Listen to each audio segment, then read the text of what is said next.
Good day, grade 8 learners. Today I'm going to discuss to you the grammatical structure, or also known as sentence structure.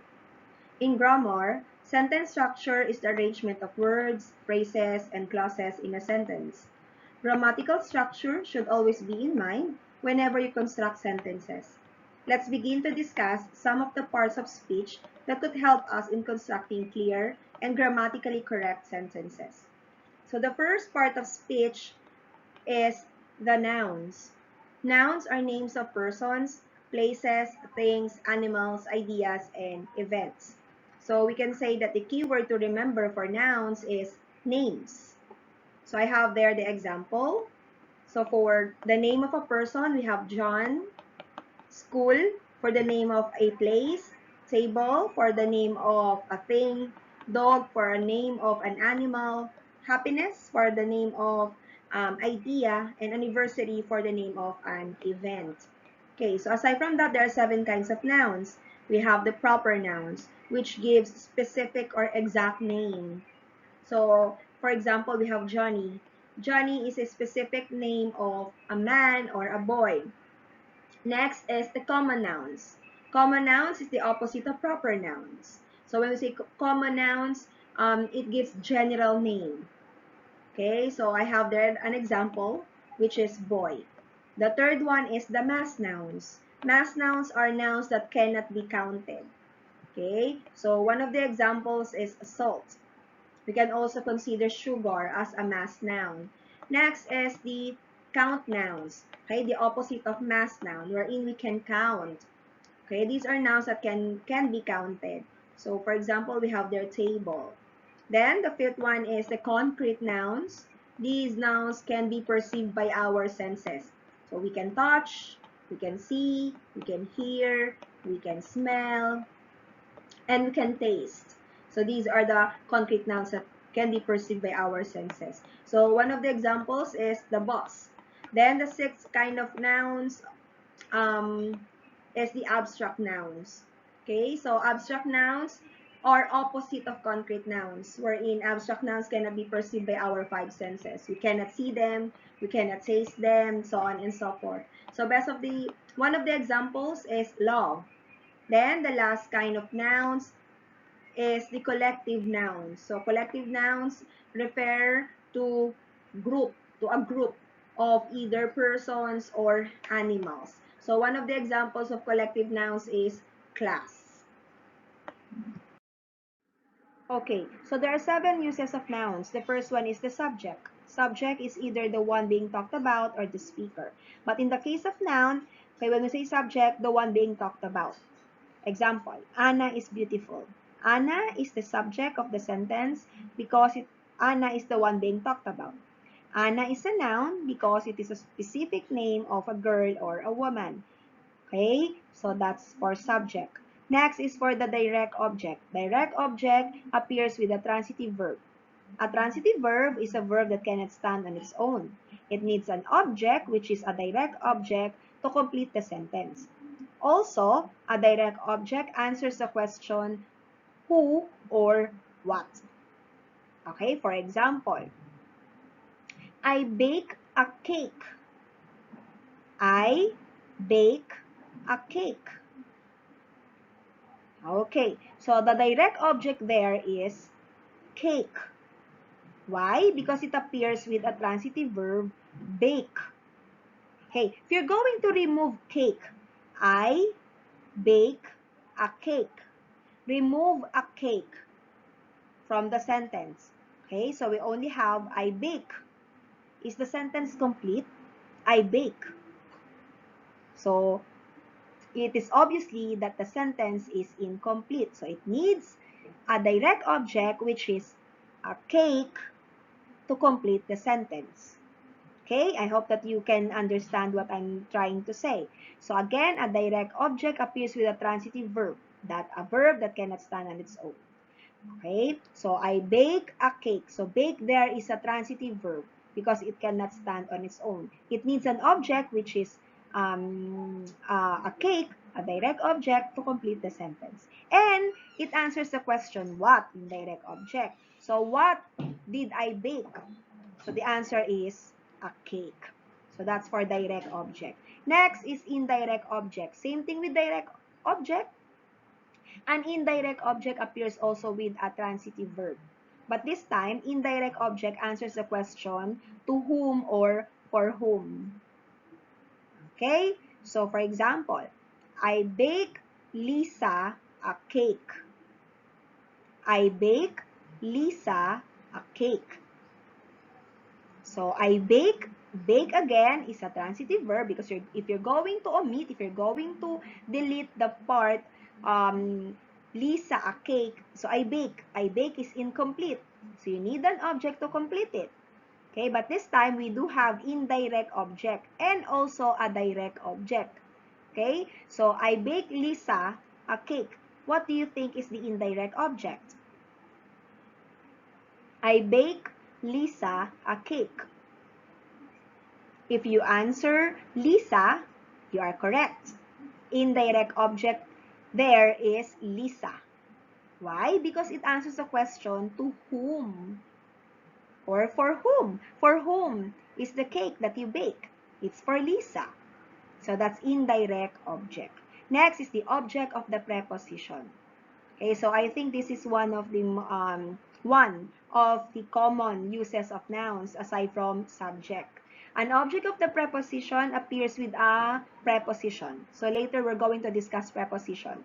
Okay, so an object of the preposition appears with the preposition with its noun. Okay, for example, um, my mother went to the school. My mother went to the school. So, to the school is the prepositional phrase. Why? Because to is a preposition. And therefore, school there is a noun used as the object of the preposition. Okay? So, to the school. To the school is a prepositional phrase. Okay? It starts with the preposition to, followed by a noun, school. So, school is the object of the preposition. Next is appositive. Appositive is a word or a noun that used to rename. Okay? Used to rename a word next to it. It usually comes with a comma rather, a comma. Example, Annie, comma, our muse is very beautiful. So what is the appositive there? Muse. Okay? So it is preceded by a comma separating the word that it renames, which is Anna. So Anna, comma, our muse is very beautiful. Muse there is the appositive renaming Anna. Okay? Next is subject complement. Subject complement appears with a linking verb. So later we're going to discuss linking verbs. Okay? So it appears with the linking verb and it tells something about the subject. That is why it is called the subject complement. It tells something about the subject. Okay. So for example, Anna is our muse.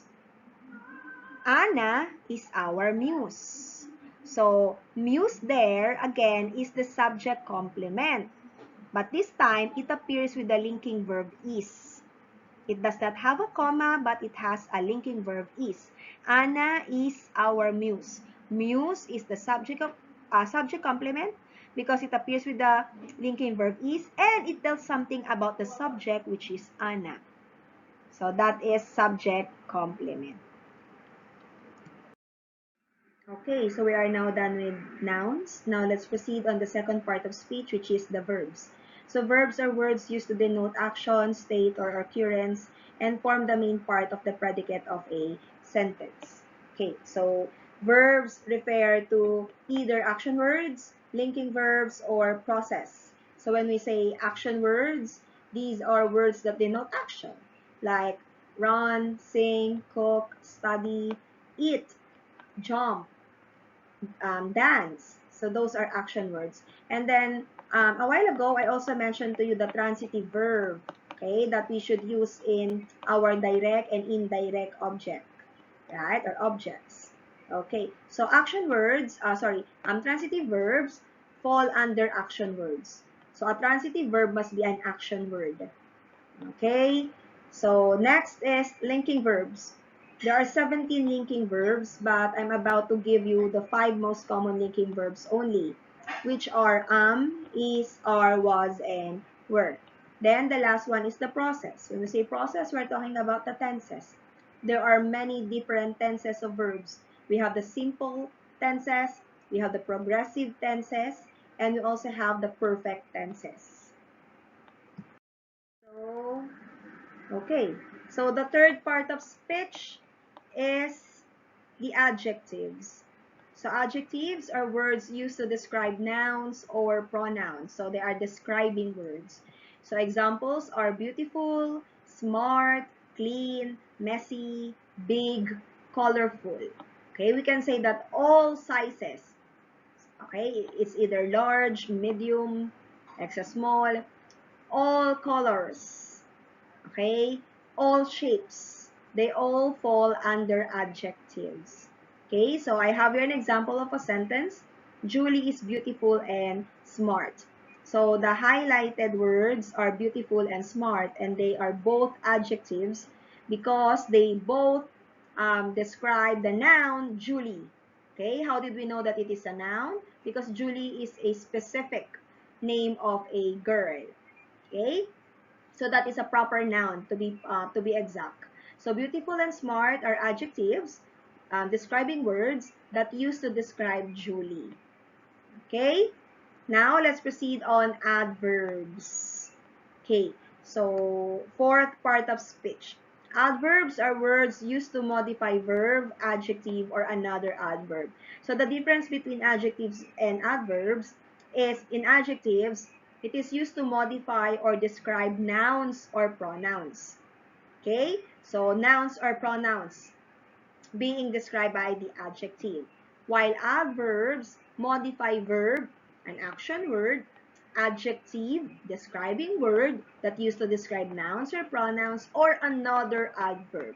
So I have here examples of adverbs. We have gracefully, quickly, extremely, very, and always. As what you have noticed, some of the adverbs, they end with ly. Okay, but you have to analyze first if the word is really used as an adverb. Okay, by knowing its function. So the function of adverb is to modify verb, adjective, or another adverb. Okay, so uh, let's proceed now on sentences with adverbs modifying verb, adjective, or another adverb. So let's start first with an adverb modifying a verb. Okay, so Julie dances gracefully. So Julie dances gracefully. So gracefully is the adverb modifying the verb dances. How did we know that dances is a verb? Because it is an action word being performed by the subject, Julie. Okay? So, gracefully there again is an adverb modifying verb. It answers the question how. Okay? So, adverb answers the question how. So, how did Julie dance? Gracefully. Okay? Next, Julie was strangely quiet. Yan. Okay. So, Julie was strangely quiet. This time, strangely is the adverb modifying an adjective.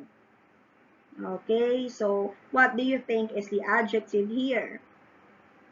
When we say adjective, the one that is describing the noun or a pronoun. So, we have the noun Julie. So, what do you think is the describing word that used to describe Julie? Okay, so if your answer is quiet, that's correct. Okay, so quiet is an adjective. Why? Because it describes Julie, which is a noun. So strangely there is an adverb modifying an adjective. Okay, strangely did not modify Julie, but it modifies quiet. Okay, next. Julie sang extremely loudly. Okay, so the highlighted word there is extremely because it is an adverb modifying another adverb. Okay, loudly, which is loudly. Ma'am, how did we know that loudly is an adverb? Okay, so loudly is modifying. Okay, so now we are on the next part of speech, which is the preposition. So prepositions are words used to show relationships between words. Okay, so I mentioned a while ago the object of preposition in one of the uses of nouns. Okay, so prepositions rather, are words used to show relationship between words. There are too many examples of prepositions, and I hope that you have time to take a look on the examples of prepositions. So I have here 2, 4, 5, 6, 7, 8, 9. 9 examples. So we have the most common, okay, prepositions that we use. We have in, on, to, under, above, of, from, with, and about. So those are just some of the prepositions. So for example, we have there, the girls are playing in the garden. Okay, so the girls are playing in the garden. In there is the preposition. Okay, it shows the relationship between the girls, okay, and the garden. Okay, so girls are playing in the garden. Next, um, what is now a prepositional phrase? A prepositional phrase is a group of words containing a preposition, a noun, or a pronoun, which is the object of the preposition. Okay? So, if we're going to go back on the example, the girls are playing in the garden, what do you think is the object of the preposition? Okay, so if you answered garden, you're correct. So garden is the object of preposition because it is preceded by a preposition in. So in the garden is a prepositional phrase. Again, it is composed of a preposition and a noun or a pronoun. Okay, so I have your examples. We have the girls are playing in the garden. Okay, same. We went to the mall. Okay, so to the mall. To is a preposition followed by a noun, mall. So mall is the object of the preposition. And then, I will do it for you. For is a preposition, so for you is a prepositional phrase because it is composed of a preposition for and its object, which is a pronoun, you. So take note, prepositional phrase always consists of a preposition and a noun or a pronoun. So from the preposition up to its object, okay, that is a prepositional phrase. Okay, so next part of speech is the conjunctions. Actually, last week we already discussed the two types of conjunctions. We have the coordinating conjunctions, if you can still remember, the fan voice hon, diba? And subordinating conjunctions. Okay, so now let's proceed on the third type of conjunctions, which is the correlative conjunctions. Okay, so again, let's just go back on the definition of conjunctions. Conjunctions are words used to join or connect other words within the sentence. Okay, so we use them to make our writing achieve or attain coherence. Okay, so correlative conjunctions work in pairs to connect words within the sentence. They always come in pair. So I have here 5 examples. We have both and, either or, not only but also, neither nor, and whether or. Okay, so I have here 3 sentences, different sentences using correlative conjunctions. The first one is called either Ed or Kate if you need help. Either or is the correlative conjunction used in this sentence, connecting the words Ed and Kate. Next is put the check either in the drawer or beside the telephone. The correlative conjunction used is either or. So this time, either or connects the prepositional phrases in the drawer and beside the telephone. Okay? So in the drawer and beside the telephone are prepositional phrases because they appear with a preposition. So in the drawer appears with the preposition in, and then while beside the telephone, it appears with the preposition beside. Okay? So in the drawer, prepositional phrase, and beside, prepositional phrase, being connected by either or. So we use either or because one of the choices, okay, you will choose one in one of the choices. Okay? So it's either you're going to call Ed or Kate, you have to choose one from the choices, or either you're going to put the check in the drawer or beside the telephone. You have to choose one. Then next is the neither did the swelling go down nor did the pain subside. This time, we use the correlative conjunction neither nor. Okay, connecting did the swelling go down and did the pain subside, which are clauses. Okay, so we use neither nor because none of the choices will take effect. Okay? So, none.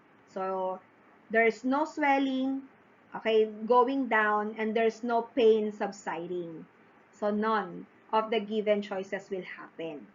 So, that's neither nor. Okay, so we are done with the parts of speech. Okay, now let's proceed on the verbal. Okay, so verbal is a word derived from a verb but used as a noun, adjective, or adverb. So they look like verbs. They look like action words, but actually they are not verbs. But they function as a different part of speech. Either they function as a noun, as an adjective, or as an adverb. There are three kinds of verbals: gerund, infinitive, and participle. Okay, so let's discuss the first kind of verbal, which is the gerund. Gerund is a form of a verb that acts as a noun.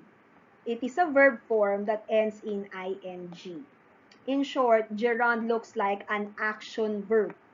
It looks like an action word, but it does not function as a verb, but it functions as a noun. If we're going to go back, the keyword for nouns is names. But this time, gerund is not a name. Why is it considered as a noun if it is not a name? It becomes a noun because they have the same uses. Okay? So as nouns, we have 7 uses. Okay? Gerund as well.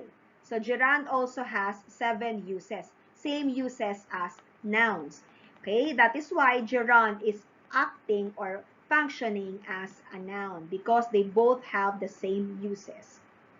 Okay? So there are 7 uses of nouns, but today I'm going to discuss only 2. Okay? So the first one is as a subject. Example, swimming is my favorite sport. Swimming there is a verb form. The root word is swim, which is an action word. But if you're going to analyze the sentence, swimming there is not used as a verb. It is used as a subject. It is the one being talked about. Swimming there looks like a verb that functions as a noun and, to be specific, as a subject. So, swimming is gerund. Okay? So, another example. Playing basketball is one of my hobbies. Playing basketball is one of my hobbies. So playing there looks like a verb, but if you're going to analyze the sentence, it does not denote action. But instead, it is used as a subject because playing basketball, okay, or simply playing, is the one being talked about. So it is used as a subject. So that is a gerund. It ends also in ing, playing, swimming. They both end in ing. Next is as an object of preposition. Okay, so we are familiar with the object of preposition. So again, it starts with a preposition. and followed by either a noun or a pronoun. But since gerund is functioning as a noun, it could also be used as an object of preposition. So lock the door before leaving. So before leaving is the prepositional phrase. Why? Because it is consists of a preposition before and followed by a noun, which is living. Mom, living, it looks like a verb. Okay, so it looks like a verb but that ends in ing, but functioning as a noun, therefore it is a gerund. Gerund, living, is the object of the preposition in the prepositional phrase before living.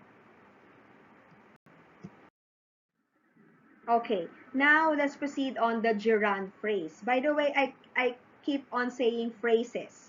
Okay, so let's go back on our discussion last week. So when we say phrases, these are groups of words which do not have complete thought. If you can still remember. Okay, so prepositional phrase, we are already aware of that. Now let's proceed on the gerund phrase. So gerund phrase is a gerund, of course, with modifier or a complement. Okay, so just like a prepositional phrase, it starts with a gerund. Okay, so in prepositional phrase, it starts with a preposition. A gerund phrase starts with a gerund with its complement. Okay, so example here, we have walking on the park is a good exercise.